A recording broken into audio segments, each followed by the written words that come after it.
নমস্কার বন্ধুরা, সকলকে আমার চ্যানেলে স্বাগত। নতুন বছরের শুরুতেই প্রবীণদের জন্য একটি অত্যন্ত জনপ্রিয় বা popular scheme senior citizen savings স্কিমে বেশ কিছু নিয়মের পরিবর্তন আনা হয়েছে সরকারের পক্ষ থেকে, এবং এই সকল পরিবর্তনের ফলে আর্থিকভাবে লাভবান হতে চলেছেন সকল প্রবীণরা।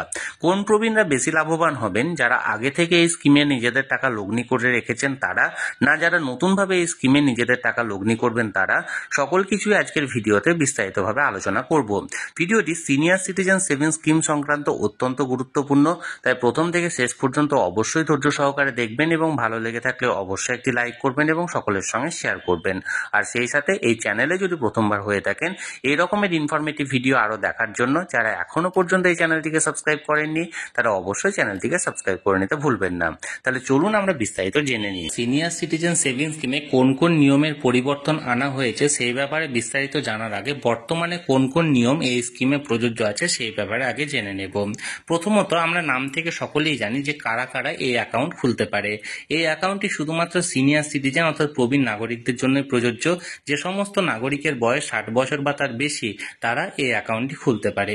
এছাড়াও যদি কোনো চাকুরিজীবী 55 বছর বয়সে ভিআরএস নিয়ে থাকেন তাহলে সেক্ষেত্রে তিনি 55 বছর বয়সে এই অ্যাকাউন্টটি খোলার জন্য যোগ্য।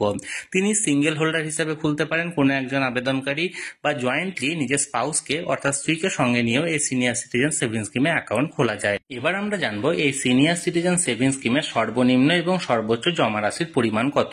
এই সিনিয়র সিটিজেন সেভিংস স্কিমের সর্বনিম্ন জমার পরিমাণ হলো 1000 টাকা এবং সর্বোচ্চ জমার পরিমাণ হলো 1000 টাকার গুণিতকে ম্যাক্সিমাম 30 লক্ষ টাকা পর্যন্ত। আপনি একাধিক অ্যাকাউন্ট খুলতে পারেন, তবে সবগুলি মিলিয়ে যেন লিমিট 30 লক্ষ টাকা ছাড়িয়ে না যায়।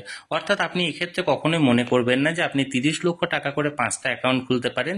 আপনি যতগুলি অ্যাকাউন্ট করুন, অর্থাৎ একাধিক অ্যাকাউন্ট খুললেও সবগুলির লিমিট একসঙ্গে যোগ করে 30 লক্ষ টাকার মধ্যে হতে হবে।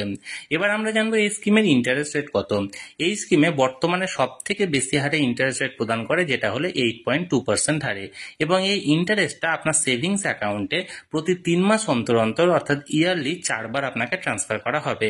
সেই 4 বার ট্রান্সফার করার ডেট হলো 1 এপ্রিল, 1 জুলাই, 1 অক্টোবর এবং 1 জানুয়ারি। এই 4টি ডেটে আপনার সেভিংস অ্যাকাউন্টে এই সিনিয়র সিটিজেন সেভিংস স্কিমের যে ইন্টারেস্ট সেটাকে ট্রান্সফার করে দেওয়া হবে।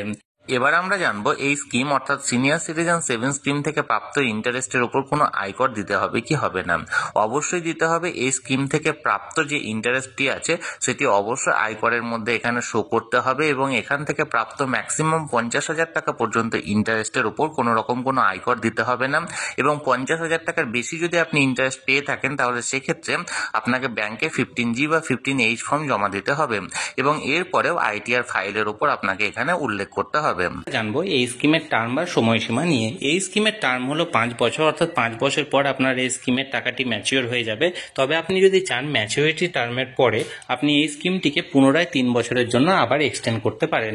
তবে সেক্ষেত্রে এক্সটেনশন পিরিয়ডে যে ইন্টারেস্ট রেটটা প্রযোজ্য হবে সেটা হলো আপনার ম্যাচিওরিটির সময় এই স্কিম বা স্কিমে যে ইন্টারেস্ট রেটটা প্রযোজ্য হবে সেটাই। অর্থাৎ ফর এক্সাম্পল, আপনি এই মুহূর্তে যদি সিনিয়র সিটিজেন সেভিংস স্কিমে অ্যাকাউন্ট করেন তাহলে সেক্ষেত্রে আপনি 8.2% হারে ইন্টারেস্ট রেটে আপনি এটা করলেন, কিন্তু আগামী 5 বছর পর যখন ম্যাচুরিটি হলো তখন আপনি এক্সটেন্ড করতে চাইলেন। সেই সময় আপনার যদি সিনিয়র সিটিজেন সেভিংস স্কিমে 8.2%-এর জায়গায় 9% ইন্টারেস্ট রেট প্রযোজ্য হয় তাহলে 9% দেওয়া হবে, বা 8.2%-এর জায়গায় যদি 7.5% ইন্টারেস্ট রেট প্রযোজ্য হয় তাহলে সেক্ষেত্রে 7.5%ই আপনাকে দেওয়া হবে। অর্থাৎ আপনি এক্সটেনশন পিরিয়ডে সেই সময়ে সিনিয়র সিটিজেন সেভিংস স্কিমে যে হারে রেট দেওয়া হবে সেই রেটটা আপনাকে এখানে কিন্তু প্রদান করা হবে।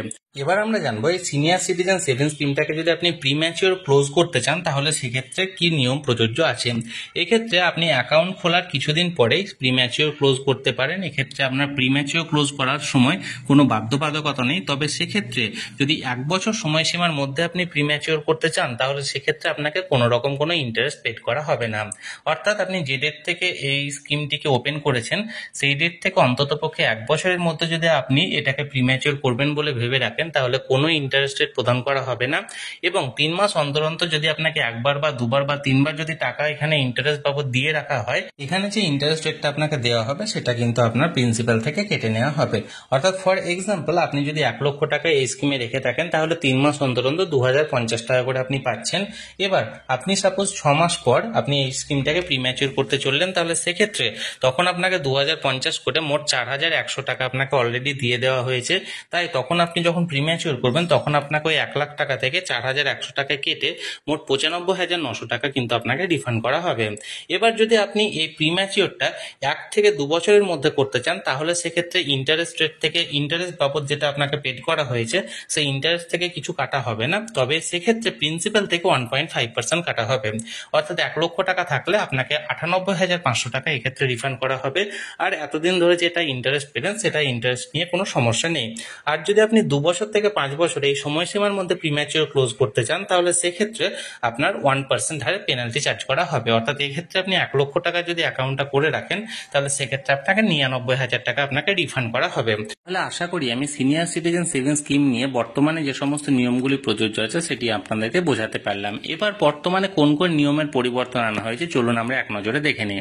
প্রথম যে নিয়মটির পরিবর্তন আনা হয়েছে সেটি হলো, দেখুন, in some cases retired civilian employees above 55 years of age and below 60 years of age subject to condition that investment to be made within 1 month of receipt of retirement benefit। অর্থাৎ কোনো কোনো ক্ষেত্রে যে সমস্ত রিটায়ার্ড সিভিলিয়ান এমপ্লয়িরা যারা যারা ছিল তারা 55 বছর বয়স থেকে 60 বছর বয়সের মধ্যে তারা যদি অবসর নিয়ে থাকতো তাহলে তাদের অবসর নেওয়ার 1 মাসের মধ্যে তাদেরকে কিন্তু এই স্কিমে লগ্নি করতে হতো। 1 মাস পেরিয়ে গেলে তারা লগ্নি করতে পারতো না। এবার নিউ রুল অর্থাৎ নতুন নিয়মে কি হলো, দেখুন, নতুন নিয়মে বলছে investment through retirement benefit can be made within 3 month from the date of retirement benefit. অর্থাৎ নতুন যে নিয়মটি প্রযোজ্য হতে চলেছে সেক্ষেত্রে 1 মাসের বদলে 3 মাসের সময় দেওয়া হয়েছে, অর্থাৎ আরো 2 মাস অতিরিক্ত সময় দেওয়া হয়েছে। এবার দেখুন সেকেন্ড নিয়মটাতে যেটা এখানে আগের নিয়ম ছিল সেটা দেখুন, extension of account may extend the account for further period for 3 years from the date of maturity by submitting prescribed form with passbook at concerned post office।